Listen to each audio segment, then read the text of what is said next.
Former Rolling Stones bassist Bill Wyman has revealed that he should have left the band much earlier than he did, and that he, guitarist Ronnie Wood, and drummer Charlie Watts often struggled financially.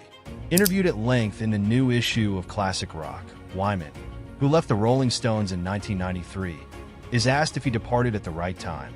"Well, I should have done it a lot earlier, in the 80s, he says. "I hung on for a 3-tour ending across 89 and 93 legs of the Steel Wheels/Urban Jungle Tour, after 7 years of nothing, and I'd ended up with a bank overdraft of £200,000 because we weren't earning anything. Mick and Keith were totally wealthy, so they weren't bothered, but me, Charlie, and Ronnie were scraping by. Ronnie started to do art to feed his family. Anyway, I only started playing with them again in the hope it'd only be a couple of years because I had all these other things I wanted to do." Wyman also addresses the criticism leveled at the band after they left the UK in the spring of 1971 to become tax exiles. "We had no fucking money," says Wyman. Stones manager 68 to 70, Alan Klein, had all the money, and when you wanted anything you begged him to send you some money.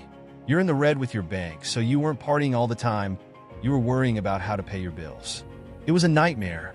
And then Prime Minister Harold Wilson comes in and puts tax up to 93%. It was absurd. So we left. We had to leave because we owed the Inland Revenue so much money that, with 93% tax, we could never make enough to pay it back. So we had to leave, and then we were accused of being multi-millionaires, leaving because we didn't want to pay our way, but we weren't. When Brian died, he was over £30,000 in debt.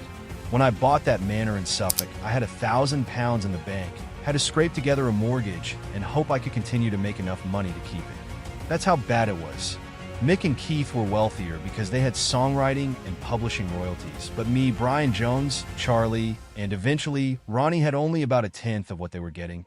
Elsewhere in the interview, Wyman speaks about his childhood, the rise of the Rolling Stones, Altamont, Charlie Watts' death, metal detecting, new solo album Drive My Car, and much more.